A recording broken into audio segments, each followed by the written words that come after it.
Russell. Russell, yeah? You okay there? Yep, no, he's here. Yep. Don't always limp, just an accident in the last few days. Just watch those chairs, they roll around really easily. Ellie will tell you what danger they put. Thanks very much. Welcome, Russell. I've got 5 minutes, is that right? Yep. Can do with it what you like. My accountant and my lawyer and my jewellery manufacturing friend have all shifted from the centre of Christchurch, and they're not coming back. 2 of them have bought premises, and the other one just says, no, I've got a 6-year lease, and the lease is much cheaper than the one I can get in the centre of Christchurch. So we have to have some way of getting people back into the centre, and we have to have new money. Now, when you think about Hokitika or Methven or Akaya, they all had something there that made people work. Hokitika might have had coal, Westport might have had gold. And the miners went to work that stuff, and somebody opened a shop to supply them, and someone opened an engineering shop. And so private enterprise did the whole lot. We didn't need help from the government or anybody else. Private enterprise will do it if you give them the chances. So we need an attraction in Christchurch, in the centre of Christchurch, in Cashel Mall. And we should put attractions there that wouldn't cost the council anything, except for perhaps one. Those attractions would all be paid for by private enterprise. For example, and I'd change the name to Moon.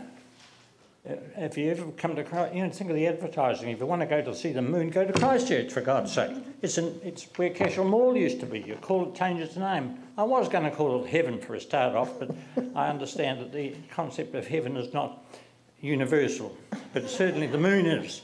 So let's call it the Moon. And the advertising chances are huge. And at the Colombo Street end, I'd put a steam engine. And I'd asked the Ferrymead Steam Society to put this engine there. It's 128 tonnes, which has posed some problems.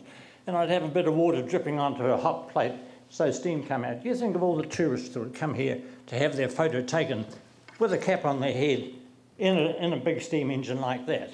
And at the other end, I'd have a traction engine. I don't think traction engines are known anywhere in the world except England, Australia, New Zealand and America. So the rest of the world has got a new toy to look at and take a photo of. And there's one man at Sefton who's got 10 of these things. Now surely you put one in Cashel Mall. It wouldn't cost us anything. Next to that I'd have and if you look at the pictures you've got there, I'd have a coffee bar. Red like that one, maybe a different colour. And it opens up and you've got seats up on the top, walk up steps to the seats.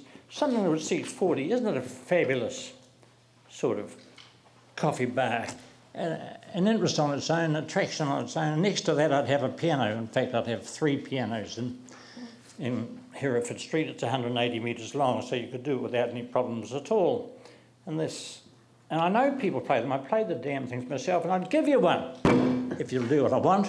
Put some pianos there, make it an attraction, make it a feature. Next to that, I'd have a dragon.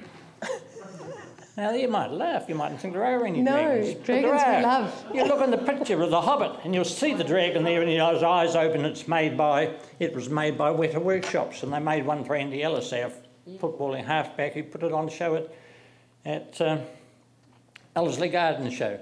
Why couldn't we have 2 of them in a stone cave? And next to that, I'd have an oyster bar, and a mussel bar, and a whitebait place. Tourists come to Christchurch and they go to Tekapo and to Queenstown and Te Anau and Milford Sound. They never get to see these things. And to the Asian tourists in particular, seafood is very important. And our seafood is extraordinarily good. On top of that, and there's a lot of things, and you'll see them in that pamphlet I gave, and I haven't got time to talk about all those things that I put in there. But the Lego bars, Lego sculptures, you don't realise how big Lego is. Auckland put on a show in Labour Weekend last year, a Lego Society. They got 19,000 visitors in 3 days. Christchurch put on one some years ago. I think it was the Rotary. Year. There was 15,000 people went to it, I think. They have one every year. There's another one this year. Another one this year, but yep, and Horncastle. Why can't we have a permanent one? You have. It's called Imagination Station. Well, great. Cathedral so this is the sort of thing I'm talking about. And if you put enough of these things in, you'll have people coming to Christchurch, instead of saying, oh, bugger, going to Christchurch, which is what they're saying now. We ran bed and breakfast. They don't want to stop here. They want to get to see Tekapo and Mount Cook and those places, and they would say, oh boy, got to go in to see the moon, and while they're in there they can see these sculptures, there's things you can pedal which will work a fountain, you can pedal something else and makes electric lights go, you can have a display, and I would cover the whole of Cashel Mall in. You think that would cost millions? It doesn't. If I couldn't cover Cashel Mall in and close it off at the end so we could lock it up at night, under $4 million I'd go up into Hades, and I'd be looking for the people who've made a fortune, and many of them have over the Christchurch rebuild. How much have Fletcher's made? And they're going to put $30 billion through their turnover here. Why can't we say to them, come on, do your bit? The Flinders Railway Station in Australia, Melbourne, was built and rebuilt or modernised, and the contract price was $1.2 billion. And the contractor was so delighted with it. At the end of it, he gave the Christchurch, the Melbourne people, a large clock, and the picture is there, and it's in the railway station. And on the hour, a piece drops out of this and it plays Waltzing Matilda. Why couldn't we ask Fletcher's for a couple of million, please?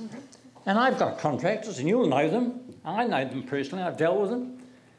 2 of them have said to me, I can retire now. One's 40, and the other one's a bit older than that. He bought a very expensive house.